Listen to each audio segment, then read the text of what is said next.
जी अस्सलाम वालेकुम and welcome everyone. So students, आप लोगों में से कोई एक बता दे आवाज़ अगर क्लियर आ रही है।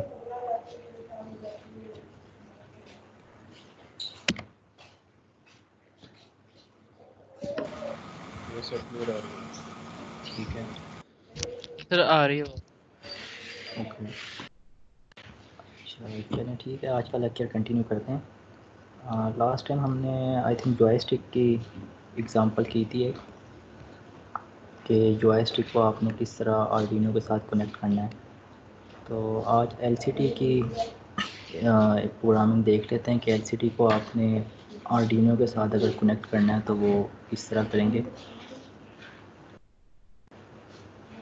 इसमें पहले मैं स्क्रीन शेयर कर देता हूँ।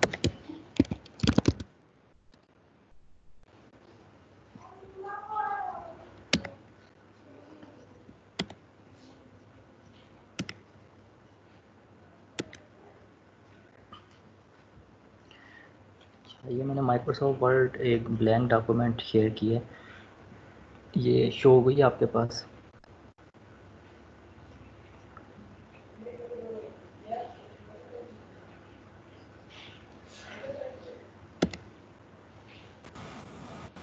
यस सर, अभी सर। है। अच्छा, एलसीडी कनेक्ट करने से पहले इसमें तीन चार चीज़ों का आपको पता होना चाहिए कि एलसीडी में कौन कौन से पॉइंट्स होते हैं जो आपने आर्डिनो के साथ कनेक्ट करने होते हैं। तो सबसे पहले तो कोई भी मतलब आपकी डिवाइस होती है या सेंसर होता है, जैसे सर्वो मोटर थी, उसको आपने पावर देनी होती है। पावर देने के बाद जो भी ट्रांसमिशन या रिसीविंग है वो आप करते हैं। तो इसी तरह ये एलसीडी में भी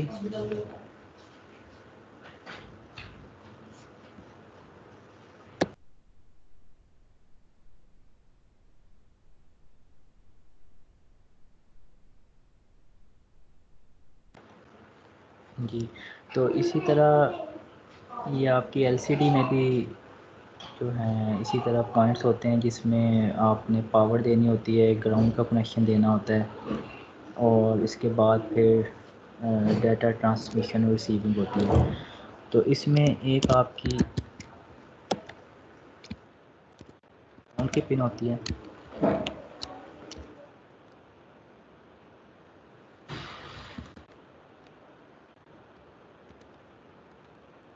ठीक है, ये इसमें ग्राउंड की पिन होती है।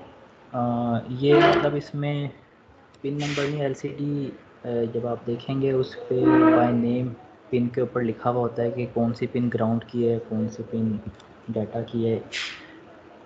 अच्छा, एक पिन इसमें पावर की होती है, 3.3 वोल्ट्स हमने प्रोवाइड करने होते हैं।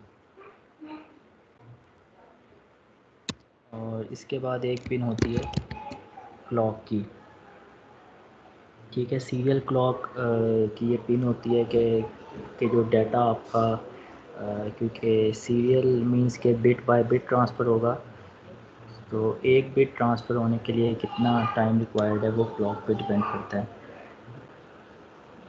इसके अलावा एक डी इन की पिन होती है। डी इन मीन्स के data in, it's a short form of data in, मतलब जो आप आर्डिनो से डाटा सेंड करेंगे वो डी इन जो पिन होगी उसके थ्रू एलसीडी पे ट्रांसफ़र होगा। अच्छा, इसमें एक और पिन होती है D/C। ये D/C मतलब ये मल्टीपर्पज़ है। ये डिसाइड करेगी कि आपकी एलसीडी डाटा मोड में है या कमांड मोड में है। जिस तरह आपने डीएलडी में देखा होगा कि एक ही पिन से आप मल्टीपर्पज़ ऑपरेशन करवा सकते हैं, कि अगर हाई सेंड करेंगे या 1 सेंड करेंगे तो एक ऑपरेशन होगा, और अगर ज़ीरो सेंड करेंगे या लो सेंड करेंगे तो दूसरा ऑपरेशन होगा। तो इसी तरह यहाँ भी इसी तरह है कि आप अगर 1 सेंड करेंगे तो आई थिंक ये डाटा मोड में आ जाएगा, और ज़ीरो करेंगे तो कमांड मोड में। ये मे बी इसको कन्वर्सली हो, लेकिन बहरहाल ये 1 0 से इसका मोड जो है वो चेंज किया जा सकता है। अच्छा, इसके अलावा एक पिन होती है CS के नाम से, जिसे चिप सेलेक्ट कहते हैं। चिप सेलेक्ट नॉर्मली हम क्या करते हैं, इसको हम ग्राउंड से कनेक्ट कर देते हैं। ये इसको आप यूँ कह सकते हैं कि ये चिप को इनेबल करने के लिए पिन होती है। अगर आप इसे ग्राउंड नहीं करेंगे तो आपकी जो बाकी पिन्स हैं, जो आपकी मतलब ये डाटा इनकी पिन है और क्लॉक की पिन है, या DC डाटा या कमांड की पिन है, ये वर्क नहीं करेंगी।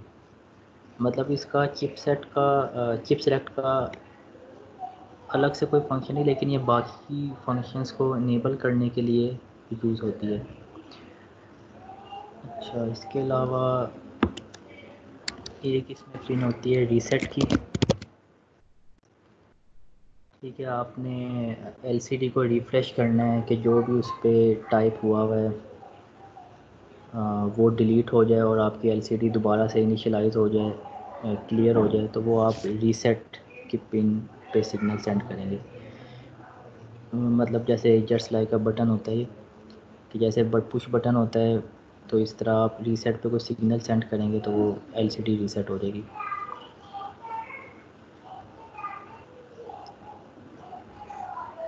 अच्छा, इसमें पिन एक पिन होती है LED की।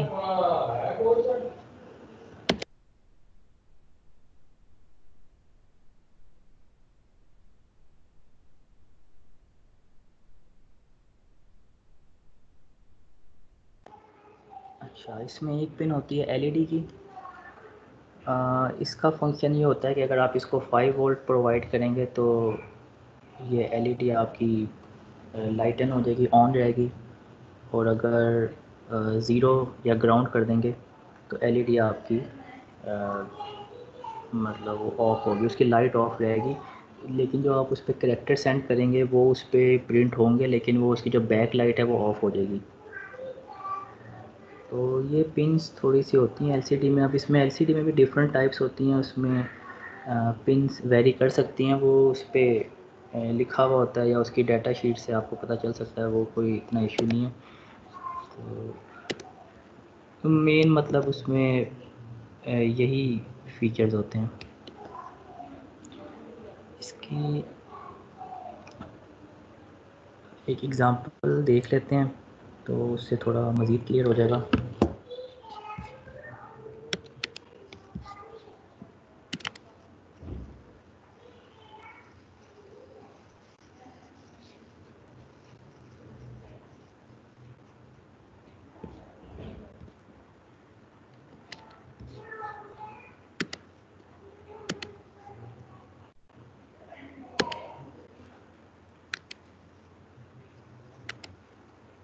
अच्छा, ये आर्डिनो की स्क्रीन मैंने शेयर की है।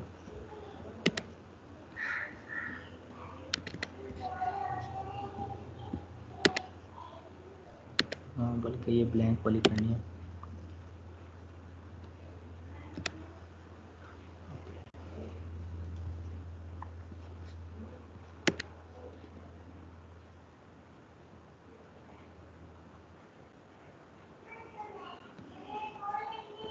ये आर्डिनो की स्क्रीन आप लोगों को नज़र आ रही है?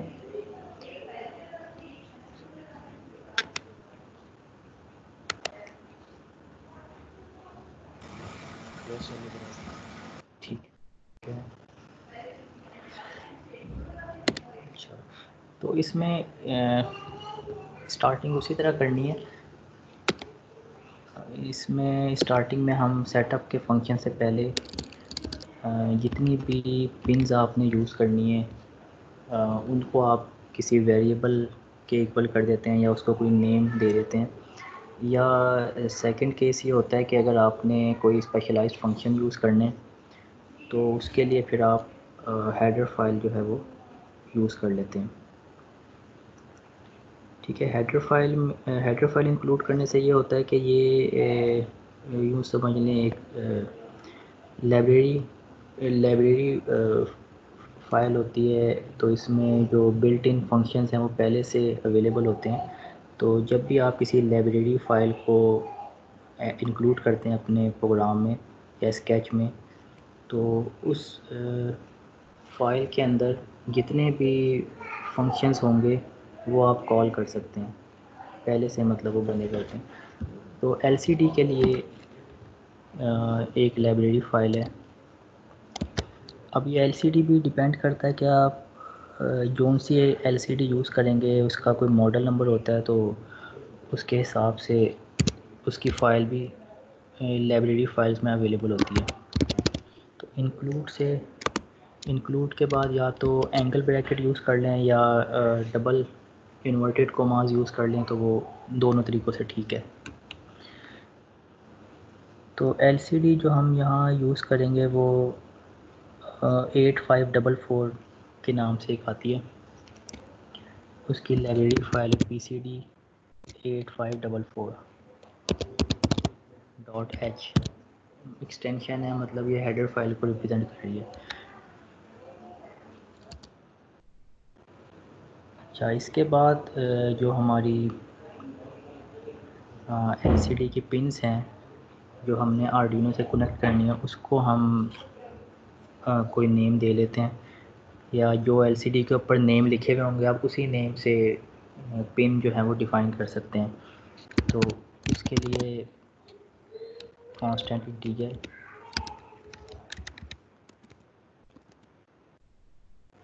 एक आपकी क्लॉक पिन होती है, तो उसे पिन क्लॉक के नाम से कर लेते हैं। ये आपकी कोई भी डिजिटल पिन हो सकती है।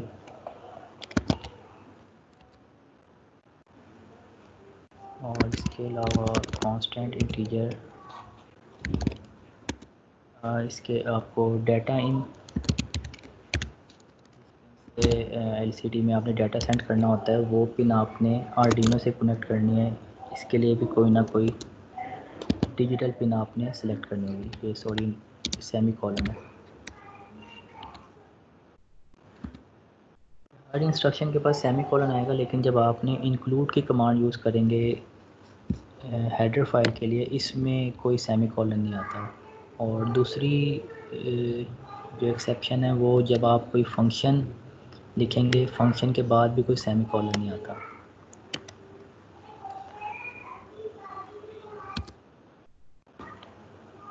अच्छा, इसके बाद आपने जो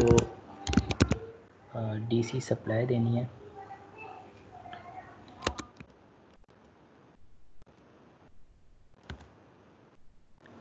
पावर अप करना है एलसीडी को, वो आप पिन डीसी के नाम से,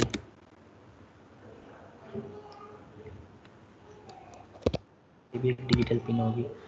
क्योंकि ये हम कंटिन्यूसली इसको नहीं देंगे, मतलब हम जब किसी पिन को हाई करेंगे प्रोग्रामिंग के थ्रू, तभी एलसीडी को पावर जाएगी।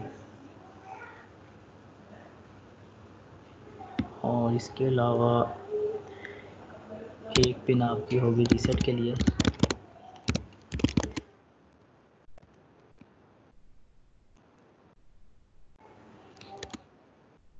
ये भी डिजिटल पिन होगी। इस पे भी अगर आप सिग्नल हाई सेंड करेंगे तो आपकी एलसीडी जो है वो रीसेट हो जाएगी। अच्छा, इसके बाद जैसे हमने सर्वो मोटर के लिए देखा था कि प्रोग्राम स्टार्ट करने से पहले हम जो उसकी हेडर फाइल है, उसकी हेडर फाइल को डाटा टाइप कंसिडर करते हुए एक वेरिएबल डिफ़ाइन करते हैं, और उस वेरिएबल के थ्रू हम उस हेडर फाइल में जितने भी फंक्शंस हैं या उस डिवाइस के जो भी एट्रीब्यूट्स हैं उसको एक्सेस कर सकते हैं। तो इसी तरह जैसे सर्वो में आपकी सर्वो डॉट एच के नाम से हेडर फाइल थी, तो हमने सर्वो को डाटा टाइप कंसिडर किया था, और आगे कोई भी एक वेरिएबल सर्वो के नाम से या किसी भी नाम से एक डिक्लेयर कर दिया था, और फिर उस वेरिएबल के थ्रू हमने बाकी फंक्शंस को एक्सेस किया था। अब यहाँ ये हेडर फाइल जो है PCD8544। तो ये कोई भी हेडर फाइल अगर आपने यूज़ करनी है, LCD की टाइप चेंज होती है, तो यहाँ हेडर फाइल में जो आपका नेम है वो आपने एज इट इज़ लिख देना है। PCD8544। अब इसके आगे जो आप वेरिएबल नेम लिखेंगे, PCD लिख ले, LCD या कोई भी वेरिएबल नेम आप लिखेंगे तो वो वेरिएबल के थ्रू आप आगे उसके एट्रीब्यूट्स जो हैं वो एक्सेस कर सकते हैं। वेरिएबल के बाद इसके 4 ऑपरेंड्स हैं, ये जो हमने ऊपर 4 पिन जो हैं डिफ़ाइन किए हैं, ये 4 ऑपरेंड्स हैं। मतलब फर्स्ट ऑपरेंड इसकी होती है क्लॉक पिन। मतलब क्लॉक पिन आप ये जिस पिन से आपने LCD को क्लॉक प्रोवाइड करनी है उसका पिन नंबर लिख लें, लेकिन हमने यहाँ उसको नेम दिया हुआ है तो उसका नेम जो है वो लिख लेंगे।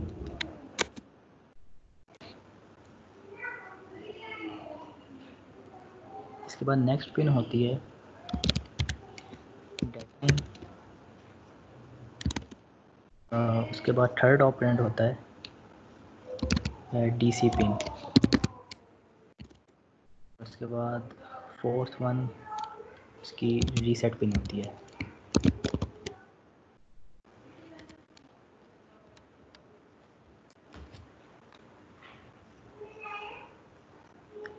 चाहिए तो सिर्फ डिक्लेरेशन थी अभी तक।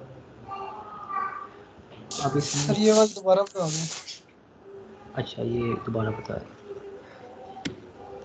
ये हमने LCD के नाम से एक वेरिएबल डिक्लेयर किया। ये LCD जो है ये हमने एक वेरिएबल डिक्लेयर किया है, और यूँ समझ लें ये इसकी जैसे डाटा टाइप होती है, तो ये हेडर फाइल का जो भी नाम होगा,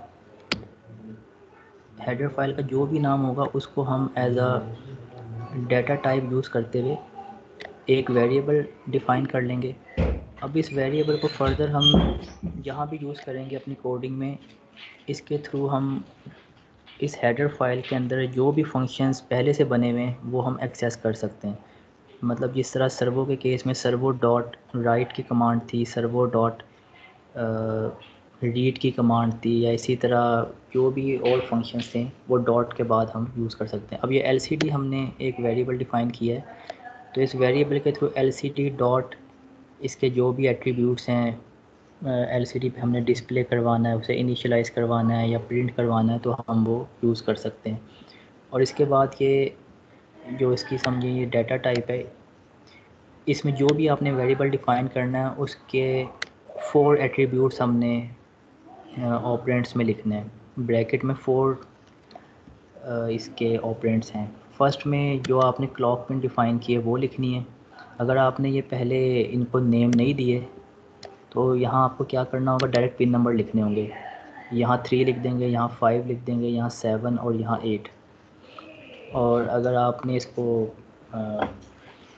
उसकी मतलब बेटर अंडरस्टैंडिंग के लिए उसको नेम दे लिया तो आप यहाँ नेम लिख सकते हैं। तो ये आपकी अपनी मर्ज़ी है।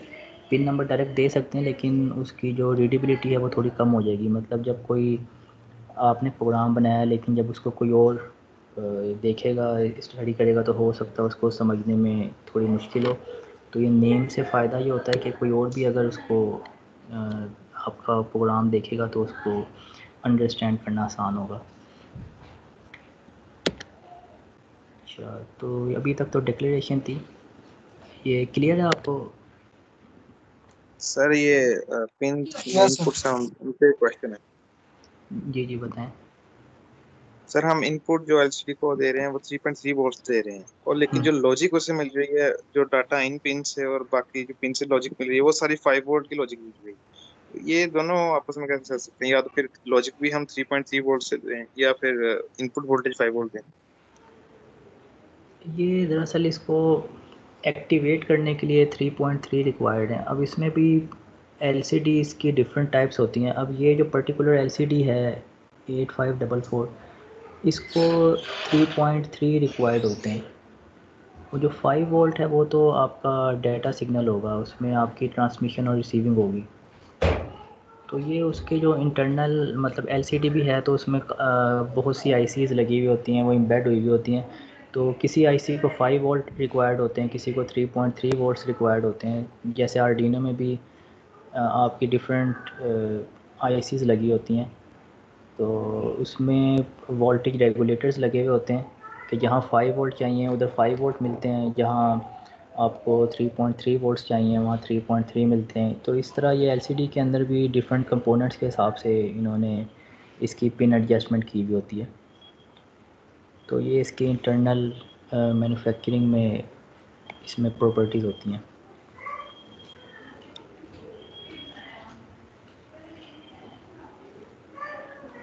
अच्छा, इसमें सेटअप में ये क्लियर है पॉइंट आपको?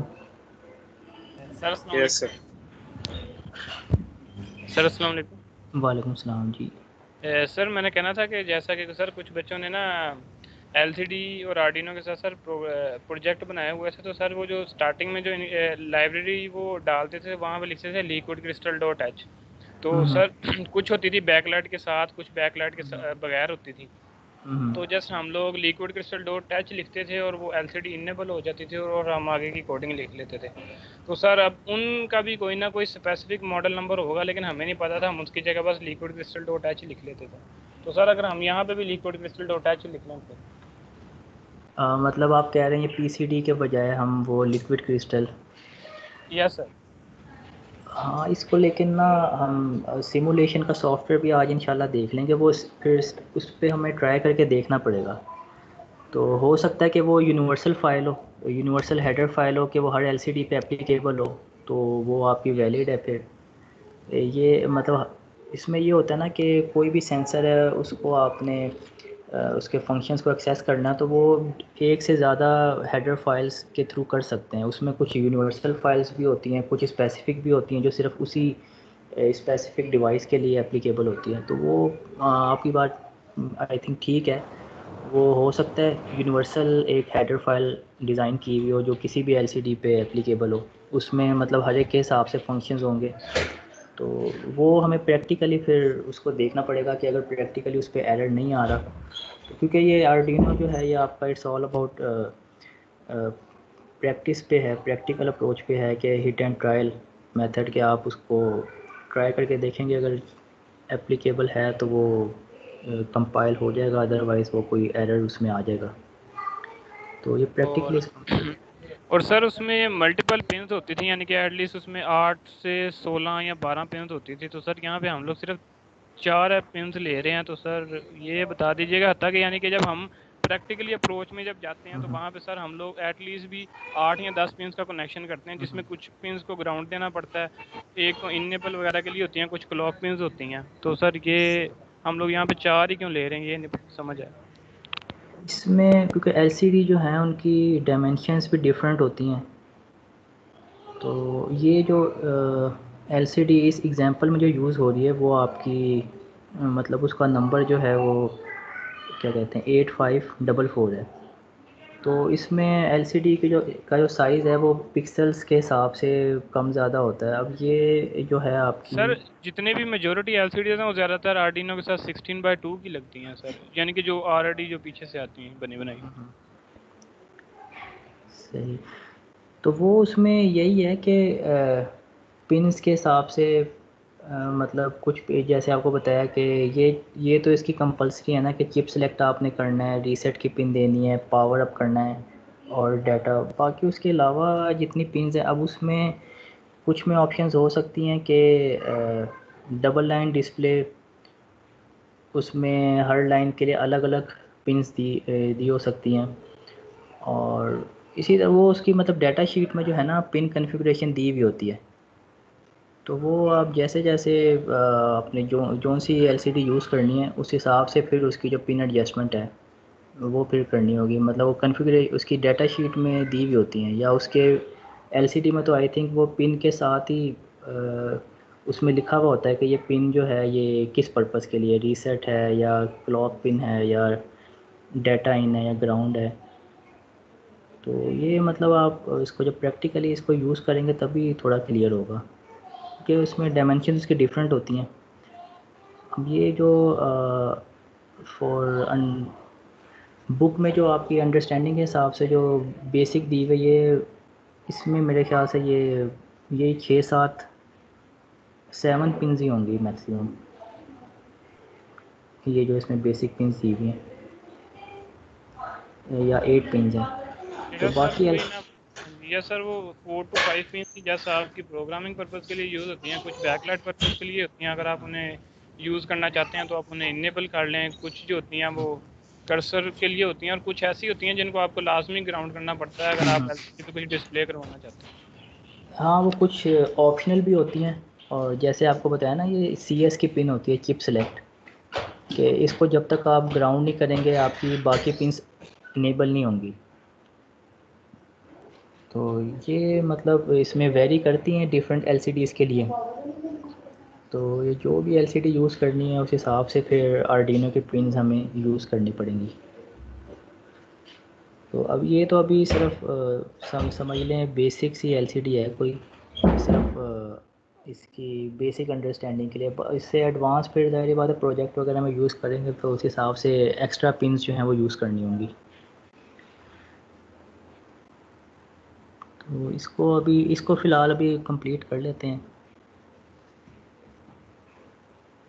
तो ये इसको हम प्रैक्टिकली करेंगे तो उसमें जो आपका सिमुलेशन टूल्स हैं उसमें देखेंगे कि LCD जो एडवांस फॉर्म में 16 पिन या इससे ज़्यादा की हैं, तो उसमें देख लेंगे किस तरह कनेक्टिविटी उसकी देख लेंगे प्रैक्टिकली, तो आपको इंशाल्लाह मज़ीद क्लियर हो जाएगा। ओके सर, शुक्रिया। Okay, welcome. अच्छा, इसमें ये अभी तक डिक्लेरेशन थी। सेटअप में हमने क्या करते हैं, पिन डिक्लेरेशन करते हैं कि कौन से पिन को इनपुट और कौन सी आउटपुट के तौर पे। अब इसमें अगर सीरियल मॉनिटर का आपको याद हो तो उसमें हम क्या कर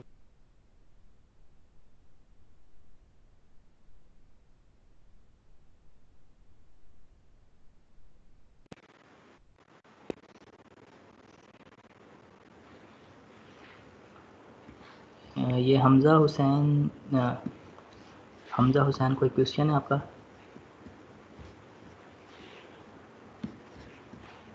जी हमज़ा हुसैन, क्वेश्चन आपका? सर वो गलती से रह गया था। अच्छा अच्छा, चलो ठीक है। अच्छा, इसमें मैं बता रहा था कि सीरियल डॉट बिगिन के कमांड जैसे हम यूज़ करते हैं सीरियल मॉनिटर को इनिशलाइज़ करने के लिए, अदरवाइज़ आपके सीरियल मॉनिटर जो है वो मतलब उस पर डाटा शो नहीं होगा। इसी तरह LCD के लिए भी आपने एक इनिशलाइजेशन के लिए कमांड यूज़ करेंगे। तो उसके लिए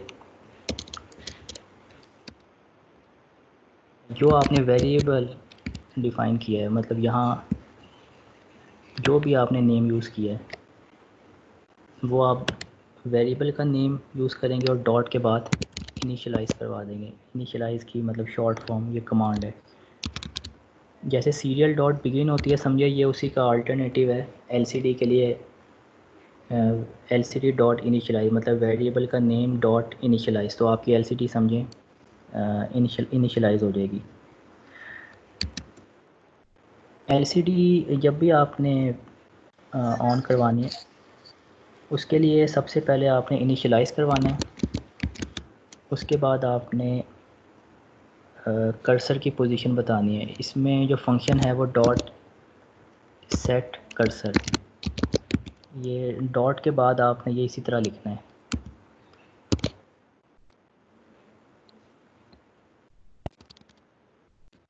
डॉट से पहले आपका ये वेरिएबल का नेम है जो भी आपने डिफ़ाइन किया है, लेकिन डॉट के बाद ये सेट कर्सर ये फंक्शन है, ये आपने इसी तरह लिखना है। और ब्रैकेट में ये इसकी पोजीशन होती है।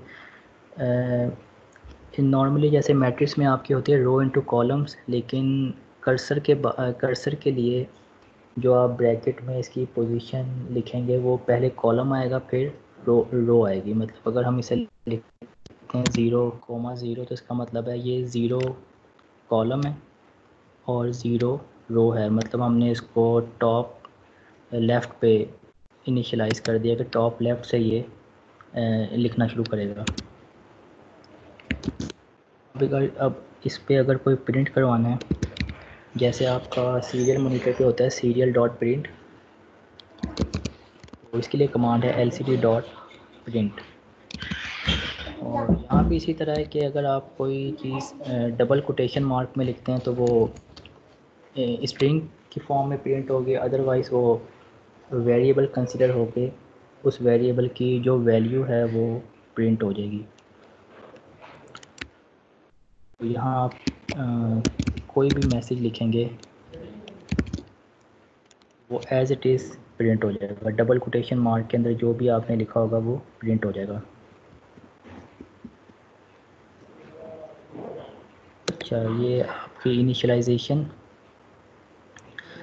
अच्छा, इसमें जो हमने पिन्स यूज़ किए हैं ये यूँ समझ लें हमने एलसीडी को मतलब या तो पावर सेंड करने के लिए या डाटा सेंड करने के लिए जो है वो यूज़ किए हैं। प्रोग्रामिंग में मतलब आप जिस पिन को हाई करेंगे वो पिन हाई होकर 5 वोल्ट उस पिन पे सेंड कर देगी एलसीडी पे, या जिसको ग्राउंड कर देंगे वो 0 सेंड हो जाएगी। तो इसको भी हम अलग से मतलब पिन मोड के थ्रू इनपुट आउटपुट इसको करने की ज़रूरत नहीं है।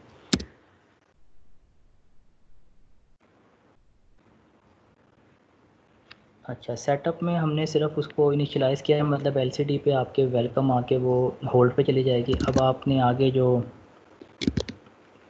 भी प्रिंट करना है, इनिशियलाइज़ आपने सिर्फ एक दफ़ा करना है और उसके बाद आपने जब भी एलसीडी पे कुछ प्रिंट करवाना है तो आपने ये 2 कमांड्स जो हैं वो बार बार यूज़ करनी है। पहले आपने कर्सर की पोजीशन सेट करनी है, उसके बाद आपने किसी वेरिएबल की वैल्यू प्रिंट करवानी है या कोई स्ट्रिंग प्रिंट करवानी है तो वो आप lcd.print के थ्रू करवा लेंगे। तो यही लाइंस जो हैं ये मल्टीपल टाइम्स यूज़ होंगी।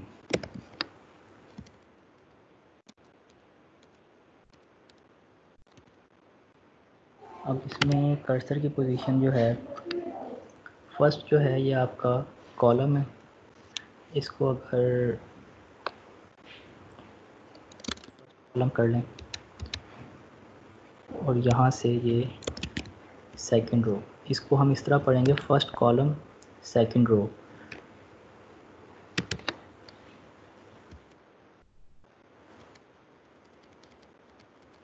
और यहाँ अच्छा, इसमें हमने एक मिली सेकंड का भी होता है। एक तो हम यूज़ करते हैं ना डिले का फंक्शन विद इन प्रोग्राम, जिसके अंदर आप मतलब 500 लिखेंगे तो उसका मतलब 500 मिली सेकेंड, या अगर 1000 लिख देंगे तो वो 1 सेकेंड कंसीडर होगा या 1000 मिली सेकेंड। तो इसका अल्टरनेट एक मिलीज़ के नाम से भी फंक्शन होता है। तो अब इसमें ये हमने एक बिल्ट इन फंक्शन है मिलीज़, ये हमने लिख दिया। तो इसका मतलब है ये इस फंक्शन की वैल्यू को रिटर्न करेगा या प्रिंट कर देगा। मिली इसमें मतलब 1 मिली सेकेंड वैल्यू जो है वो ये प्रिंट कर देगा। अगर यही चीज़ हम इन्वर्टेड कॉमास में लिख देंगे तो वो वैल्यू प्रिंट नहीं करेगा, वो इसी इन्वर्टेड कॉमास में जो भी लिखा हुआ है वो एज इट इज़ प्रिंट कर देगा। तो ये तो एलसीडी का सिर्फ बेसिक एक उसको इनिशियलाइज़ करने का था। इसी में जो आपका प्रोग्राम जो आप बनाते हैं, जैसे सर्वो मोटर का बनाया था या जॉयस्टिक का बनाया था या टेम्परेचर सेंसिंग का बनाया था, वो आप इसमें क्या कहते हैं कंबाइन करके कॉन्कैटिनेट करके वही चीज़ जो आप सीरियल मॉनिटर पे डिस्प्ले करवा रहे थे वो आप एलसीडी पे डिस्प्ले करवा सकते हैं। तो इसको थोड़ा सा अगर मॉडिफाई करें इसी को, ये हमने वेरिएबल डिफ़ाइन किए थे एलसीडी की इनपुट पिन्स जो थी उसके हिसाब से। तो अगर आपको वो याद हो, टेम्परेचर सेंसिंग का जो हमने प्रोग्राम बनाया था वो मैं देख लेता हूँ अगर सेव हुआ हुआ है तो।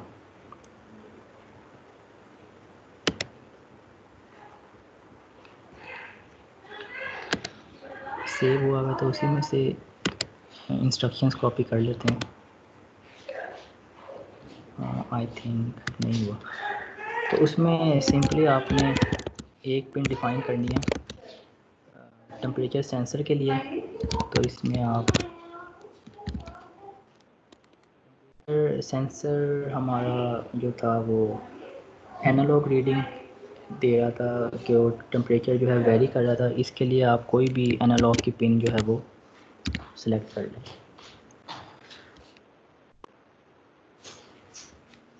और बाकी एलसीडी को राइज करवाने के बाद इसको हम प्रिंट करवा देते हैं।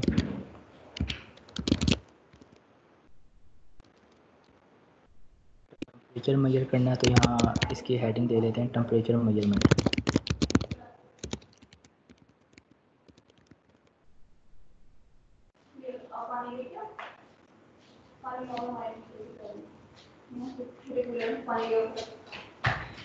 लेकिन इससे पहले आपको कर्सर की पोजीशन भी सेट करनी होगी। ये वाली स्टेटमेंट जो है ये दोबारा यूज़ करनी। पहले आपकी कर्सर की पोजीशन थी 0 कॉलम 0 रो, तो यहाँ आप 0 कॉलम फर्स्ट रो कर दें। जिस तरह आपकी मैट्रिक्स होती है 0 से स्टार्ट होती है, तो इसी तरह यहाँ भी जो आपकी फ़र्स्ट रो होगी वो 0 कहलाएगी और जो फर्स्ट कॉलम होगा वो 0 कहलाएगा। अब ये कॉलम फर्स्ट ही है लेकिन रो 0, मतलब नेक्स्ट लाइन में, फर्स्ट लाइन में आपका वेलकम प्रिंट होगा, सेकंड लाइन में टेम्परेचर मेजरमेंट, और ये सॉरी ये आपका अदरवाइज़ वो ये वेरिएबल कंसिडर करेगा और ये हमने कोई इनिशियलाइज़ नहीं किया तो एरर आ जाएगा। तो ये आपका टेम्परेचर मेजरमेंट प्रिंट हो जाएगा। इसके बाद वही चीज़ जो हमने टेम्परेचर मेजरमेंट में की थी, टेम्परेचर की आपकी रीडिंग पॉइंट्स में आ रही थी, तो उसका डाटा टाइप नॉर्मली यूज़ होती है इंटीजर या फ्लोट। इंटीजर होती है होल नंबर के लिए और फ्लोट हम यूज़ करते हैं अगर आपके डेसिमल, अगर आपका जो है वो डेसिमल में वैल्यू है, तो इसके लिए हम फ्लोट की डाटा टाइप यूज़ करेंगे।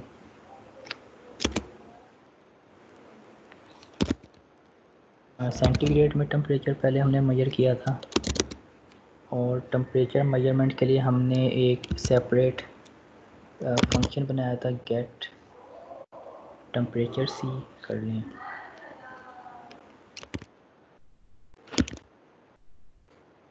टेम्परेचर सेंटीग्रेड, और ये आपका एक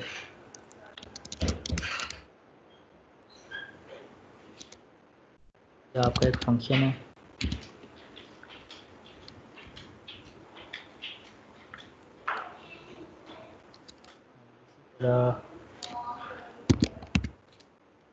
एक आपको टेम्परेचर चाहिए फ़ारेनहाइट में, तो उसके लिए फंक्शन बनाएंगे हम गेट टेम्परेचर फ़ारेनहाइट।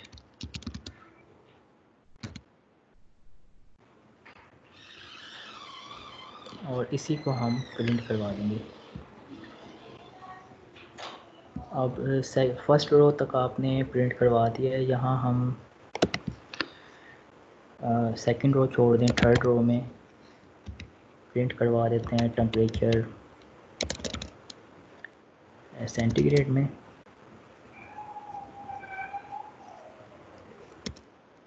टेम्परेचर जो सेंटीग्रेड में हम कैलकुलेट करेंगे वो आपका इस वेरिएबल में सेव हो जाएगा,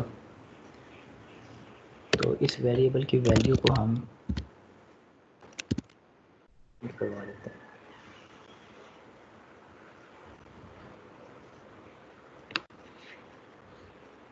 ये आई थिंक एक लाइन में भी आप लोग करवा सकते हैं, मतलब इसमें हमने दोबारा से डिग्री सेल्सियस प्रिंट करवाना है, तो वो आई थिंक कोमा के बाद आप इन्वर्टेड कोमास में लिख रहे हैं तो भी प्रिंट हो जाएगा, अदरवाइज अलग से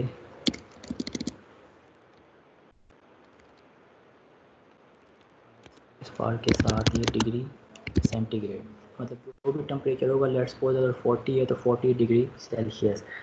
और जिस तरह आपको बताया था कि जब तक आप प्रिंट लाइन नहीं करेंगे वो उसी के आगे प्रिंट होता रहेगा, या इसमें बल्कि कर्सर की पोजीशन हमने सेट की है, तो इसमें प्रिंट लाइन का आई थिंक यूज़ नहीं है, क्योंकि आप अगली लाइन प्रिंट करने से पहले कर्सर की पोजीशन दोबारा से सेट करेंगे तो वो अगली लाइन में वैसे ही चला जाएगा।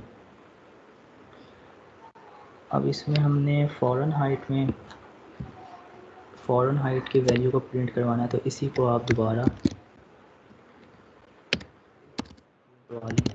एलसीडी के लिए ये आपको समझें हर दफ़ा कर्सर की पोजीशन सेट करनी होगी। अब इसमें कॉलम फर्स्ट चल रहा है, रो पहले थर्ड थी, इसको आप फिफ्थ कर लें, फिफ्थ रो, एक लाइन छोड़ के फिर ये फ़ॉरेन हाइट में जो भी वैल्यू हमने स्टोर करवाई है वो इस वेरिएबल में होगी, और ये आपका प्रिंट हो जाएगा डिग्री फ़ॉरेन हाइट। अब ये आपका मेन फंक्शन जो है यहाँ ख़त्म हो गया। अब हमें क्या करना है कि ये दो फंक्शंस जो हैं get temperature centigrade, get temperature Fahrenheit, इसको हमने अलग से बनाना है। ये वही हैं जो हमने पहले बनाए थे।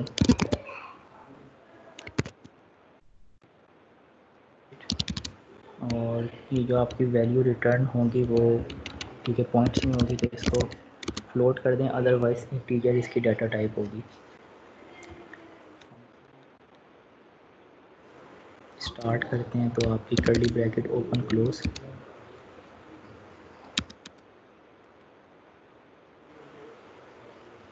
अच्छा, यहाँ टेम्परेचर के लिए हम जो है वैल्यू है वो हम स्टोर करवाएंगे एनालॉग रीड के बाद ब्रैकेट में आपने जिस पिन पे सेंसर लगाया हुआ है, हाँ A2 पे लगाया था और इसका नाम था पिन टेम्परेचर। ठीक है, तो जो भी इसकी वैल्यू होगी टेम्परेचर सेंसर की वो आपकी एनालॉग रीड के थ्रू वैल्यू के नाम से एक वेरिएबल है उसमें स्टोर हो जाएगी। अच्छा, इसमें एक टेम्परेचर सेंसर था TMP35 के नाम से, तो उसमें जो वैल्यू रिटर्न हो रही थी वो आपकी वैल्यू रिटर्न होती है वोल्टेज में, और वो इसकी जो भी कैलिब्रेशन है वो डाटा शीट में गिवन होती है, कितने टेम्परेचर पे कितने मिली वोल्ट्स वो आपको आउटपुट देगा।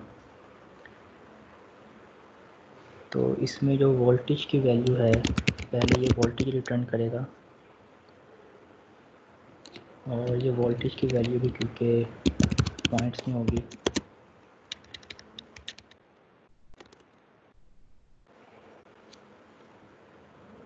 तो इस पर्टिकुलर इस सेंसर में जो आपको वोल्टेज की वैल्यू आ रही है वो उसका जो फार्मूला है वो टेम्परेचर की वैल्यू को मल्टीप्लाई करते हैं 5 से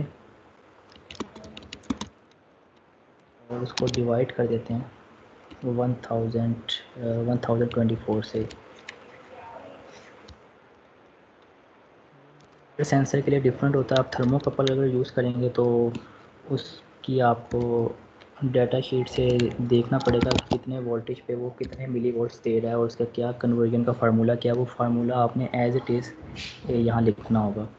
तो इसका होपफुली अगर कोई एग्जामिनेशन में कोई प्रोग्राम आएगा तो जिस फार्मूले के तहत टेम्परेचर वोल्टेज में कन्वर्ट हो रहा है वो आपको गिवन होगा, आपने उस फार्मूले को ब्रैकेट्स वगैरह यूज़ करते हुए एज इट इज़ प्रोग्रामिंग में यूज़ करना है।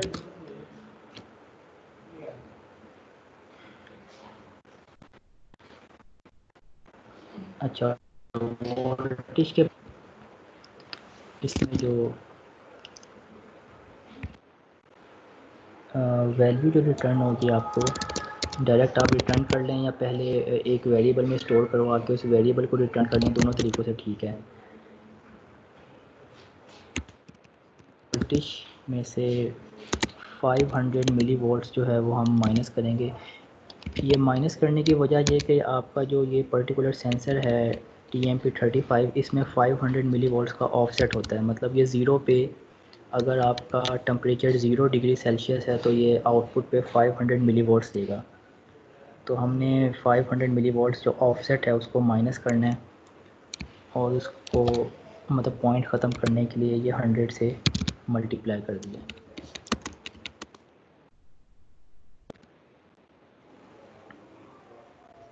तो ये आपकी टेम्परेचर की वैल्यू इस फार्मूले में रिटर्न हो जाएगी। मतलब अब जब आपने ये फंक्शन को कॉल करवाना है तो इस वेरिएबल में जो आपने वैल्यू कैलकुलेट की है वो स्टोर हो जाएगी। अच्छा, इसी तरह नेक्स्ट फंक्शन आपने बनाना है फॉरेन हाइट का।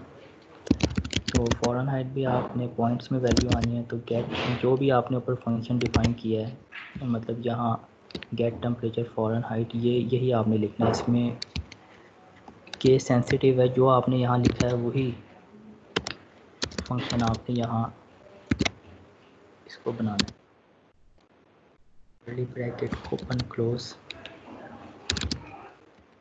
यहाँ सिर्फ हमने कन्वर्जन करनी है। अच्छा, अब इसमें यहाँ जो आपने वेरिएबल डिफ़ाइन किए हैं, मतलब वोल्टेज के नाम से या वैल्यू के नाम से, ये आपके विद इन इस दिस पर्टिकुलर फंक्शन में ही रहेंगे। मतलब ये टेम्परेचर सी के नाम से जो फंक्शन है इसके अंदर ये वेरिएबल रहेंगे।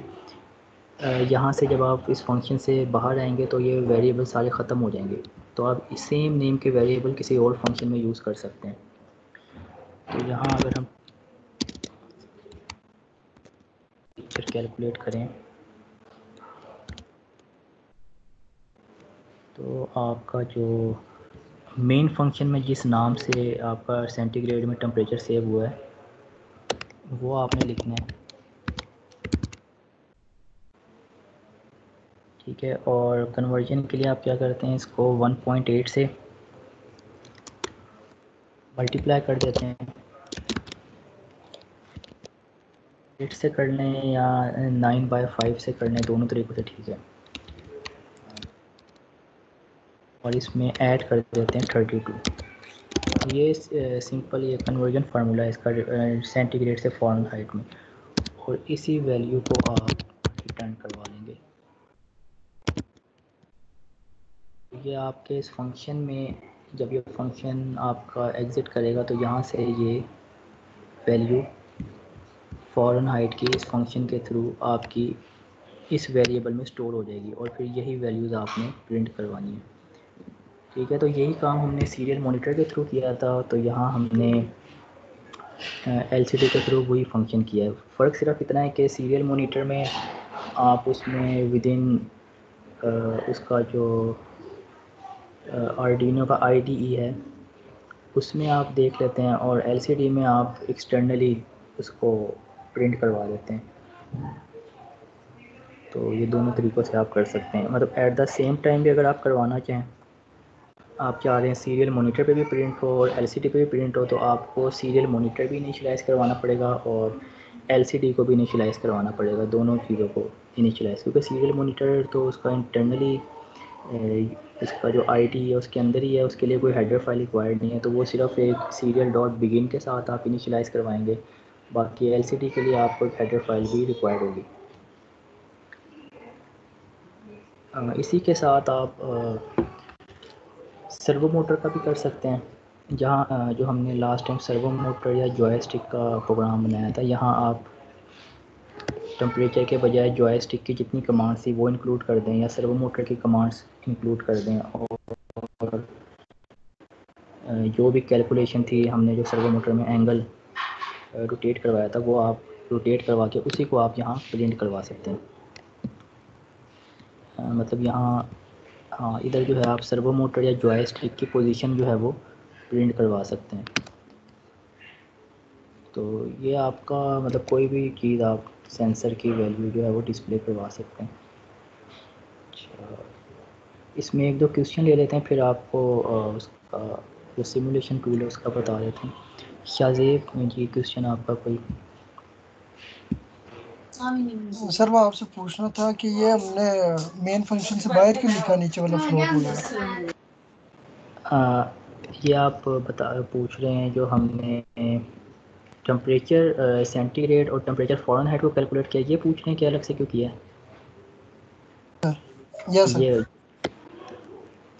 अच्छा, इसमें ये होता है कि आपको बताया था आर्डिनो में दो फंक्शन सिर्फ बाय डिफ़ॉल्ट होते हैं, एक आपका सेटअप का होता है और एक आपका लूप का होता है, ठीक है। और इसके अलावा आपने जो फंक्शन बनाने हैं वो आपके यूज़र डिफ़ाइन फंक्शन होते हैं।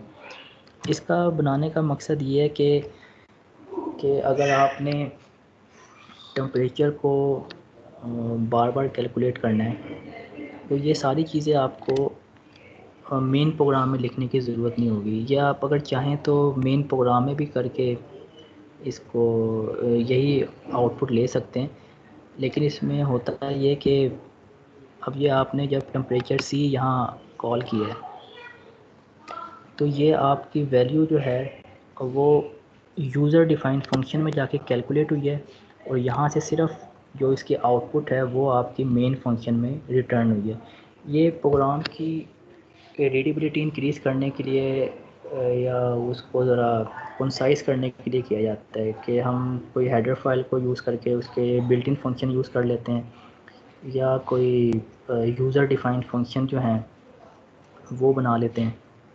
अब इसमें एक बेनिफिट ये है कि लेट्स सपोज आपने टेम्परेचर की वैल्यू को डिफरेंट प्लेसेस पे यूज़ करना है, तो आपने बार बार वो कमांड्स नहीं लिखनी, वो कमांड्स आपने एक दफ़ा फंक्शन में लिख दी हैं। अब आप इसको 100 टाइम्स मेन फंक्शन में कॉल कर सकते हैं। अदरवाइज़ क्या आपको ये सारी जो इंस्ट्रक्शंस हैं ये आपको 100 टाइम्स लिखनी पड़ेंगी, बार बार लिखनी पड़ेंगी मेन फंक्शन में, जितनी दफ़ा आपने कैलकुलेट करनी है। तो उससे बचने के लिए सिर्फ हम इसे कॉल करेंगे इस फंक्शन को, तो आपकी वैल्यू जो है वो सिंपल रिटर्न हो जाएगी। तो ये प्रोग्राम की यूँ समझ लें उसकी रीडेबिलिटी को बेहतर करने के लिए सिर्फ किया जाता है, वरना ये आप दूसरे तरीके से भी कर सकते हैं। आप ये अगर फंक्शन नहीं बनाना चाह रहे तो ये वाली जो 3 लाइंस हैं ये आप मेन फंक्शन में लिख दें तो यही आपका आउटपुट आएगी, इसमें कोई फ़र्क नहीं पड़ेगा।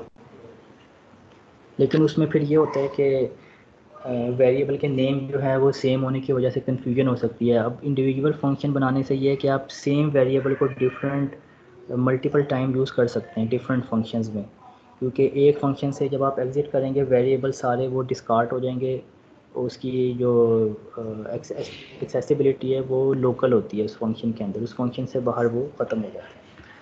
तो ये डिफरेंट मेथड्स होते हैं, आप दोनों तरीक़ों से कर सकते हैं, इसमें कोई हर्ज नहीं है जी। ये 299 thank you sir. Roll number 299। Hello अस्सलाम वालेकुम सर। वालेकुम सलाम। सर ये क्वेश्चन था कि हमें जो सेंसर वैल्यू दे रहा है जहाँ से हम लोग एनालॉग रीड रख रहे हैं सर, वो किस फॉर्म में है, डेसिमल फॉर्म में है या बाइनरी फॉर्म में डाटा मिल रहा है? नहीं, वो बाइनरी फॉर्म में नहीं है। ये आपका जो टेम्परेचर सेंसर होते हैं डिफरेंट, जैसे आपका थर्मोकपल भी होता है, थर्मिस्टर भी होता है, आरटीडी भी होता है,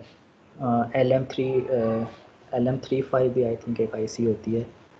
तो इसी तरह डिफरेंट सेंसर्स जो हैं उनके डिफरेंट फॉर्मेट होते हैं। कुछ आपके रेजिस्टेंस की फॉर्म में इनपुट आउटपुट दे रहे होते हैं, टेम्परेचर को रेजिस्टेंस में कन्वर्ट करके दे रहे होते हैं। कुछ होते हैं जो वोल्टेज में कन्वर्ट करके दे रहे होते हैं, और कुछ जो है वो किसी और फॉर्मेट में दे रहे होते हैं। तो ये आपका जो सेंसर इसमें यूज़ किया है TMP ये 345 है आई थिंक। तो ये आपको वोल्टेज मिली वोल्ट्स में देगा वैल्यू, और मिली वोल्ट्स में वो उसका फार्मूला जो है कन्वर्जन का वो ये है कि टेम्परेचर की जो भी वैल्यू होगी उस वैल्यू को वो 5 से मल्टीप्लाई करेगा और उसे 1024 से डिवाइड करेगा, तो उस जो भी वैल्यू आएगी वो उतने वोल्ट्स आउटपुट पे देगा वो सेंसर जो है मिली वोल्ट्स में। तो उस मिली वोल्ट्स का हमने जो है ऑफसेट 500 मिली वोल्ट्स का ऑफसेट है कि अगर आपका टेम्परेचर 0 है तो वो 500 मिली वोल्ट्स वो सेंसर देगा। तो उसको ख़त्म करने के लिए हमने उसमें 500 मिली वोल्ट्स को माइनस किया है और उसको राउंड ऑफ कर दिया है 100 से मल्टीप्लाई करके, तो ये टेम्परेचर में मतलब हमने कन्वर्ट कर दिया। ये सेंसर आपका मिली वोल्ट्स में वैल्यू दे रहा था, उसको हमने टेम्परेचर में कन्वर्ट किया डिस्प्ले करवाने के लिए। तो ये आपको देखना पड़ेगा कि सेंसर आपका आउटपुट किस फॉर्म में, मतलब अगर आप RTD लगाएंगे तो RTD के लिए आपको रेजिस्टेंस की वैल्यू मिलेगी, रेजिस्टेंस को आपको कन्वर्ट करना पड़ेगा टेम्परेचर में। तो उसके लिए आपको पता होना चाहिए कि कितने टेम्परेचर पे वो कितनी रेजिस्टेंस शो करता है, तो उस हिसाब से फिर आप कन्वर्ट करेंगे। ओके ये सर होपफुली जैसे आपको सर, जी। हाँ जी सर, मोस्टली जो हमारे थर्मोकपल्स हैं, ये जो PT100 सेंसर्स हैं जो कि यानी कि जो आपकी टेक्सटाइल इंडस्ट्रीज के अंदर भी यूज़ होते हैं सर, उसमें वो करते ये हैं कि टेम्परेचर की वैल्यू को in form of resistance show कर रहे होते हैं। फिर सर हम लोग कोई फार्मूला यूज़ करके फिर उसी रेजिस्टेंस को टेम्परेचर में कन्वर्ट कर लेते हैं। तो सर ये अगर हम लोग इस तरह का कोई सेंसर डायरेक्टली क्यों नहीं कन्वर्ट किया जाता है इसको टेम्परेचर की वैल्यू में, कि पहले हम जो भी यानी कि हीट एनर्जी है उसको रेजिस्टेंस में कन्वर्ट करके फिर टेम्परेचर में कन्वर्ट करते हैं। तो सर इसका एडवांटेज क्या है, यानी कि हम लोग उसको डायरेक्टली क्यों नहीं कन्वर्ट कर रहे हैं? ये दरअसल सेंसर्स की लिमिटेशंस होती हैं। ये अभी आपने शायद मेजरमेंट्स इंस्ट्रूमेंटेशन वाला सब्जेक्ट नहीं शायद पढ़ा। अभी इंस्ट्रूमेंटेशन एंड मेजरमेंट्स का सब्जेक्ट आपका मेरे ख्याल से नेक्स्ट सेमेस्टर में आएगा। अभी आप लोगों ने पढ़ा तो नहीं है वो? नो सर, नहीं पढ़ा अभी तक। हाँ, वो उसमें आप लोग ना ये सेंसर और ट्रांसड्यूसर में डिफरेंस पढ़ेंगे। तो उसमें आप लोग क्लियर होगा कि हर सेंसर की कोई ना कोई लिमिटेशन होती है। मतलब ये जो फिज़िकल क्वांटिटीज़ होती हैं वो अक्सर सेंसर हैं वो एज़ इट इज़ उसी तरह आउटपुट दे लेते हैं, और कुछ सेंसर्स होते हैं वो उसे किसी और क्वांटिटी में आउटपुट देते हैं। तो ये डिपेंड करता है। कुछ इसमें ऐसे भी होंगे आपके सेंसर्स जो टेम्परेचर सेंस करके टेम्परेचर में ही आउटपुट दे रहे होंगे। लेकिन इसमें ड्रॉबैक ये होता है कि टेम्परेचर की वैल्यू अगर वो टेम्परेचर की फॉर्म में आउटपुट आएगी तो आप उसे अपने इलेक्ट्रॉनिक सर्किट में यूज़ नहीं कर सकते। इलेक्ट्रॉनिक सर्किट में यूज़ करने के लिए आपको या तो इलेक्ट्रिकल कंपोनेंट की फॉर्म में चाहिए, या तो रेजिस्टेंस की फॉर्म में आपको चाहिए आउटपुट, या वोल्टेज की फॉर्म में चाहिए, या करंट की फॉर्म में चाहिए। अदरवाइज़ आप उसे अपने इलेक्ट्रिक सर्किट में यूज़ नहीं कर सकते, इलेक्ट्रॉनिक कार्ड जो भी है आपका। तो अगर आपने सिर्फ डिस्प्ले करवाना है, जैसे आप थर्मोमीटर यूज़ करते हैं मर्करी थर्मोमीटर, वो आप सिर्फ डिस्प्ले पर्पस के लिए यूज़ कर सकते हैं। लेकिन अगर आपने उसे इम्बेड करना है अपने किसी इलेक्ट्रॉनिक सर्किट के साथ तो वो आप उसे नहीं कर सकते। उसको आपको लाजमी वोल्टेज में कन्वर्ट करना होगा, फिर आप उसे आगे यूज़ कर सकते हैं। तो ये इसका मेरे ख्याल से है सिर्फ पर्पस। Thank you sir. अच्छा, मेरे टाइम काफ़ी हो गया। मैं आज चाह रहा था कि ये आपको इसका बता दूँ सॉफ्टवेयर जो सिमुलेशन टूल था टिंकर कार्ड के नाम से, इसको थोड़ा सा देख लेते हैं।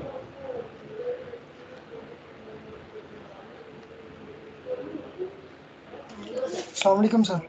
जी जी, वालेकुम सलाम। सर ये प्रोग्राम जरा कंपाइल कीजिएगा, ये एरर दे रहा है, पता नहीं मेरे पास एरर आ रहा है।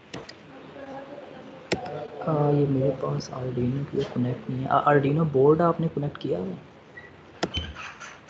सर सिर्फ वैसे ही वेरीफाई किया।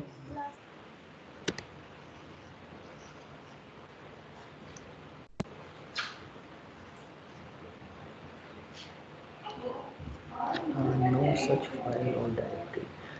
अच्छा, ये हाँ, इसमें ये इशू हो सकता है। ये लाइब्रेरी फ़ाइल जो है ये इसमें मिसिंग है।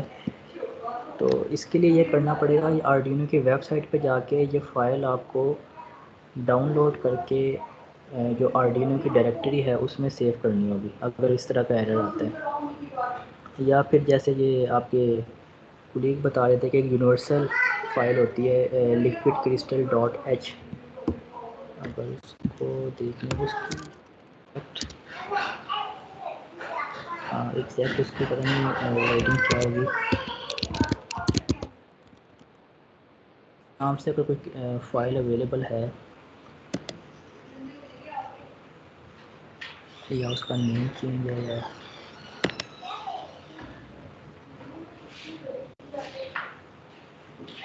अच्छा, ये हमने फिर यहाँ भी चेंज है, इसको फिर सारा चेंज करना होगा।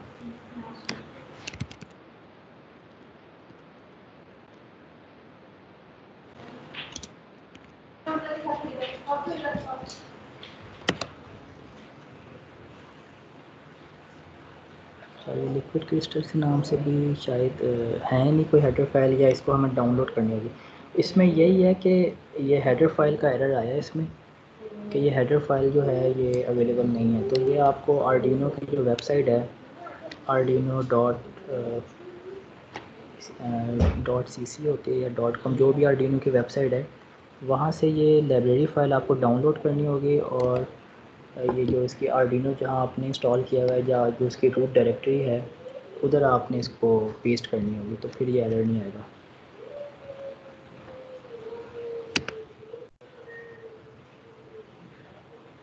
जी क्लियर है। फिर ये इसको आप ये ट्राई कीजिएगा, इसमें होपफुली ये एरर है जब आप ये हेडर फाइल इंक्लूड करेंगे तो रिमूव हो जाएगा।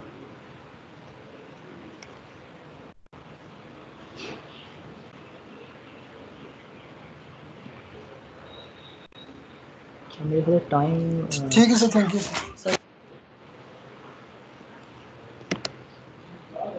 अच्छा मेरे ख्याल टाइम काफ़ी हो गया। ये आपका जो हमने सिमुलेशन का देखना था वो कल हम फिर स्टार्टिंग में कर लेंगे, उसके बाद फिर आगे मज़ीद कुछ करेंगे।